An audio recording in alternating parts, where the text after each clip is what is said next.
Welcome to this episode of the Bass Pro Shop's Fisherman's Handbook. Today's show is split up into two different trips, both during the early spring, as bass are in the pre-spawn and spawning phases.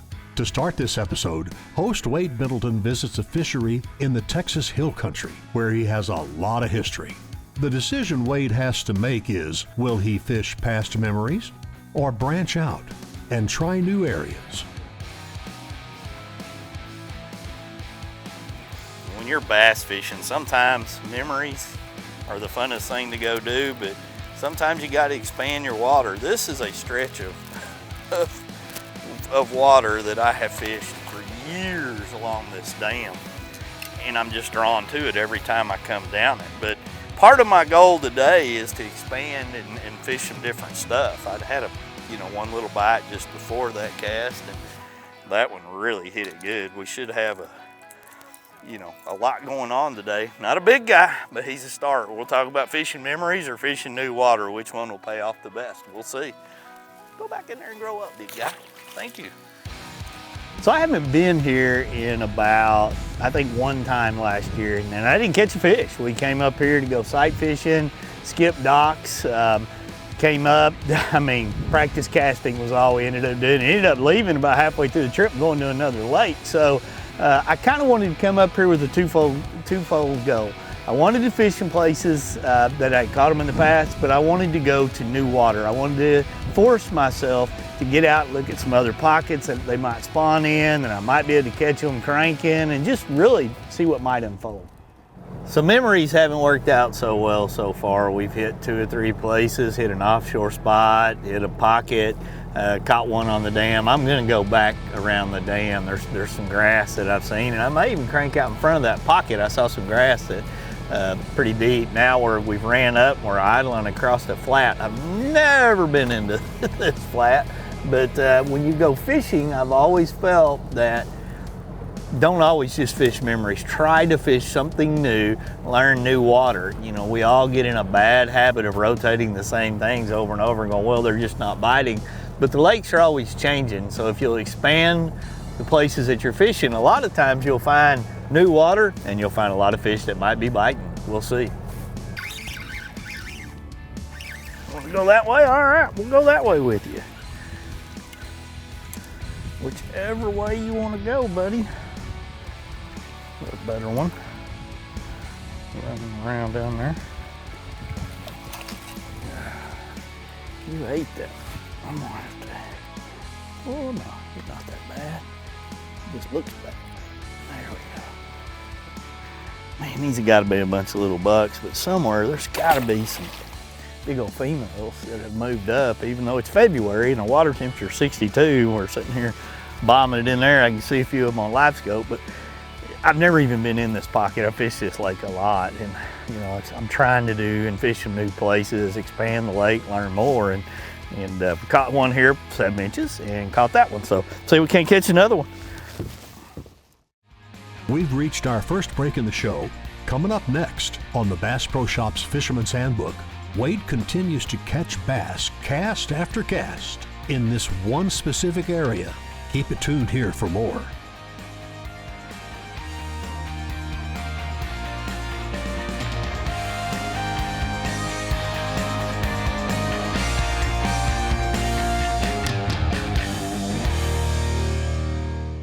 Running new water can be tough. You don't know how to navigate some of it. You don't know how it lays out. You've got great mapping. You can go in and look at your electronics, but until you fish it, you really don't understand the nuances. What's on the bottom? Is it a hard bottom, soft bottom? How does everything set up? And you've got to put time on the water to be able to expand that. And today's conditions kind of dictated a little bit of how we should fish. Little bitty guy. Have my drag set there. Well, we caught 3 off this little bitty bridge on 4 bites, and I'm sure the one we missed was about the same size. We, doing something different, probably just need to take off, but it's always hard for me to leave fish biting, and this is a spot that I feel like a big one could come through moving in here to spawn, but Probably not right now. I mean, we probably would have caught it already. We've made 30 casts. But we are gonna make 31. We're gonna make another one, and then we'll probably pick up, move, go somewhere else. Try some, you know. The goal is to fish some new water. We are doing that right now. The weather conditions for today, we're gonna change. You know, early in the morning we had really calm conditions, but we had a Pacific cold front coming in. Now it wasn't gonna drop the temperature, but it was gonna bring in one of them strong westerly winds and the high pressure. As we got to the lake, it was cloudy, a little bit of mist, but I knew that wasn't gonna last very long, that we would have high blue skies and high winds. You know, when the wind starts blowing, I've said it before, it can be your friend and it can be your enemy. You can run windy banks if the fish are in a reaction mode. You can throw shallow water crankbaits. You can, you know, burn spinner baits. You can do things that get a reaction bite. But if they're not in a reaction mood and they're not biting any reaction or moving baits, and you've got to slow down and hot baits, basically that time when they're getting ready to go to the bed or they're already on the bed, you got to slow down. And sometimes that's really hard to do when there's a lot of wind and you're fishing new water, because you don't have confidence in it. And when you don't have confidence in a fishing bait or a fishing location, you tend to fish fast. You don't tend to let the bait fish the way it's designed, and you end up covering water too fast and fishing overfish. Same size, boy. I mean, they're just... Hey, this is fun. Don't get... Oh, man. It's fun, but they're not getting any bigger. I think that's actually the smallest one we caught. All right, we got to rig back up. All I'm doing is throwing a Texas rig, soft plastic jerk bait, and hopping it through this little bridge.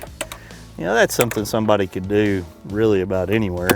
You know, when you go to Bass Pro Shops and Cabela's, they've got a bunch of soft plastic jerk baits, a lot of different brands that you can pick up. I'm throwing a Gamakatsu hook here. This is the new Nano Alpha technology hook. It's super slick. And you know, when I was told about that hook, my first thought in my mind was, it's just gonna be another hook. But when you run your fingers down it and you feel the coating on it and you feel how smooth and slick it is, you can see how, and maybe in this situation it's paying off of helping us catch some of these.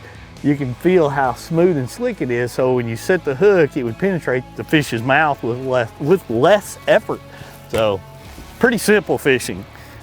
Just can't say much for the size at this point. But they could have been 7-pounders sitting here, you never know. So far, they're not. Better one there. A picture fish. Boy, I mean, now you talk about a light bite. I was just barely dragging that jerk bait on the bottom and kind of pulled into it, and it kind of goes into saying what I think about this Nano Alpha technology that Gamakatsu has built. It, you know, are we gonna, those light bites that we rarely can, you know, you don't feel the tick tick, they just get heavy. We slide in and catch them, and this is one of those hooks right here. I'm gonna get him undone, and you can see it's just a little different finish, different little shine to it. Just kind of, I mean, I never felt the tap, I never felt the tick. I mean, it just got heavy, and that fish, I just kind of pulled into him and got him. Really what I was doing in this position was 7.5 foot medium heavy rod, high speed reel, 16-pound FC Sniper from Sunline. I had a soft plastic jerkbait. There's a lot of them that you can find at Bass Pro Shops and Cabela's. A Gamakatsu extra wide gap hook. I think that extra wide gap hook is the key when you're fishing soft plastic jerkbaits. It's got more bite, get the meat of the soft plastic out of the way, and a 1/4 ounce tungsten weight. I was throwing it out, and sometimes it was just sitting there. Sometimes I was dragging it into the hard spot. Sometimes I got them to bite on it as I was hopping. But one thing was consistent. The majority of my bites probably came in one little area about the size of my boat, and it was just absolutely fun. It's a good way to catch fish. I've added a new spot to my repertoire. I've never been in that pocket before, and that's a successful fishing trip in my opinion.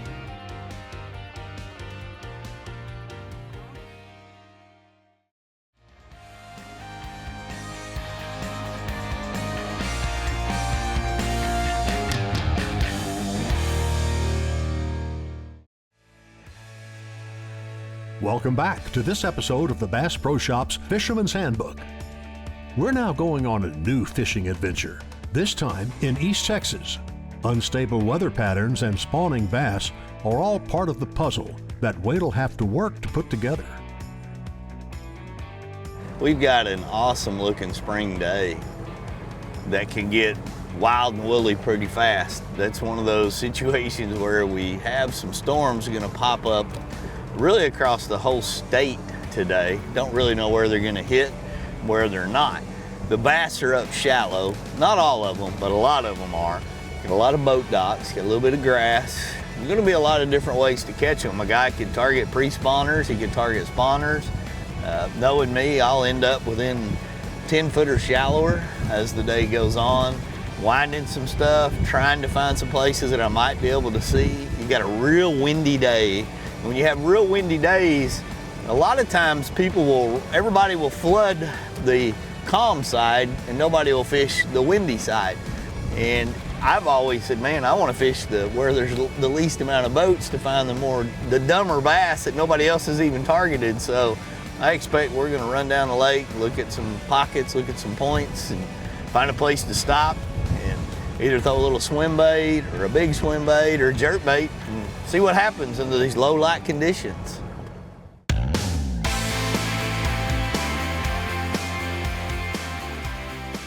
Golly, got him. Good one. God, this may be a striper.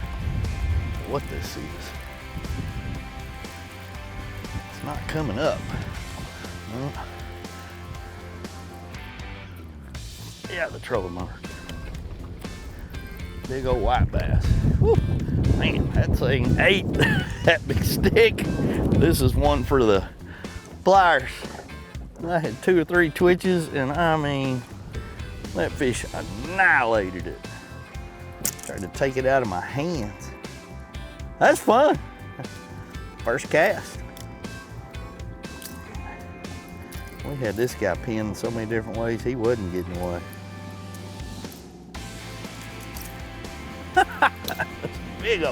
Big old sand bass right there. Those are so fun to catch.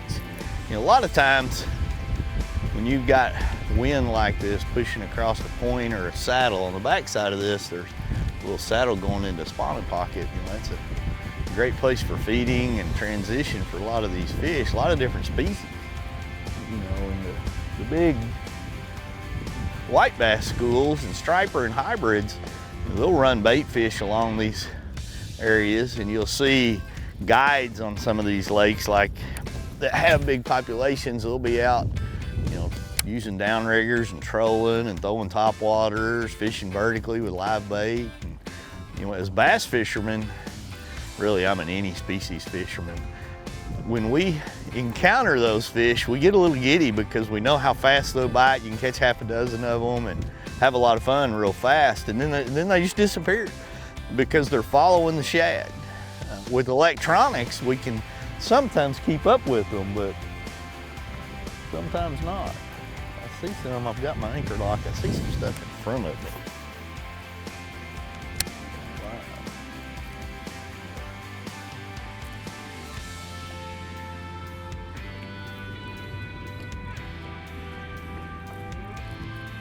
Oh, got one after it. He bit it 2 or 3 times. Got him. Watched all those fish right there on live. I could see stuff out in front of me, and it was a whole school of these. I may have just drifted over them. I had like 3 or 4 of them trying to bite it. That was pretty fun. Gosh, it's such a great tool for guys that just like to fish.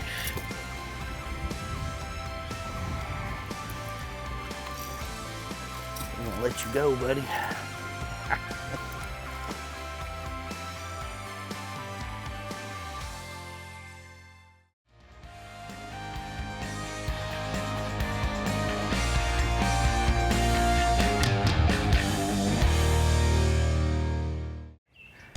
There.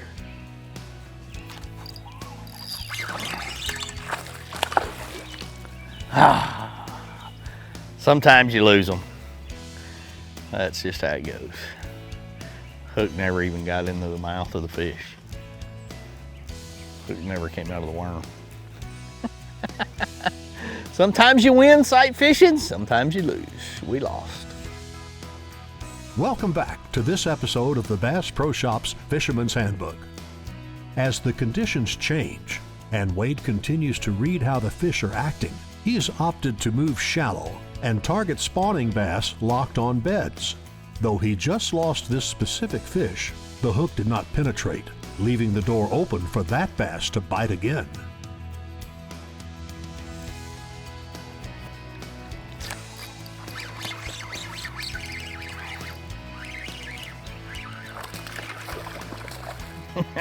That's so fun. You know, the old shaky head, it catches them little to small. Well, this is the tail shaker. Both the head and the worm. We captured him. That's really a lot of fun right there.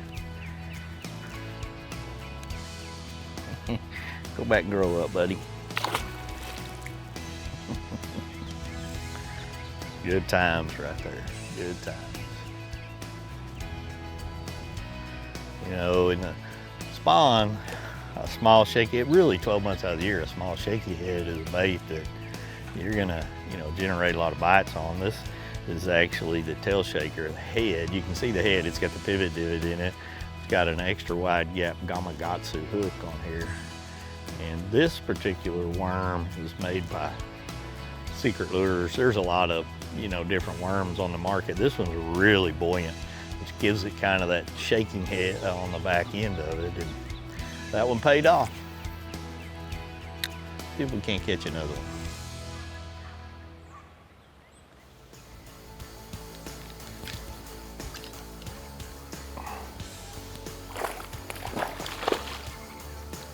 Come off. Oh man, I just never got the hook into that fish that good. That's so fun. So fun.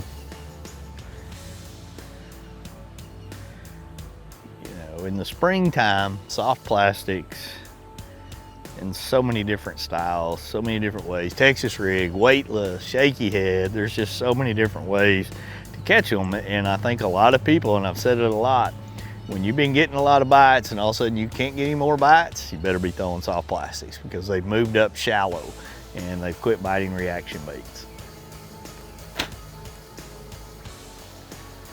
You can't generate enough hook set power.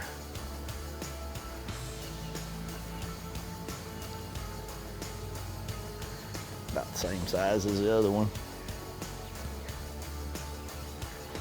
The fish bit like 37 times.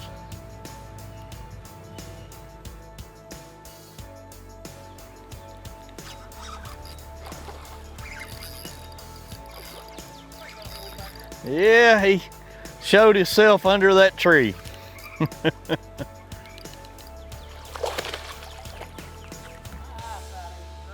Ah, here we go. A little better one there. We'll let that one grow. Let him grow back. Try to see how it looks in his deal there. That was nice. You know, sometimes you just see a little white spot in the water and you gotta flip over there and see if he'll bite it. That one definitely did, you know, but sometimes it'll be a dark spot, but sometimes it's a big white spot and that's where they've gone in and fanned and made their little spawning area. And I try to throw at all of them, whether I'm throwing something weightless or like this time of the year. And every now and then, you get one that'll come swimming up there and bite it real quick. And with that, we'll conclude this episode of the Bass Pro Shop's Fisherman's Handbook. Whether you choose to fish memories or read the conditions to help guide you to get more bites on a given day, be prepared to go fish with confidence and always be ready to set the hook. Thanks for watching, and we'll see you next time. This has been a Carico TV production.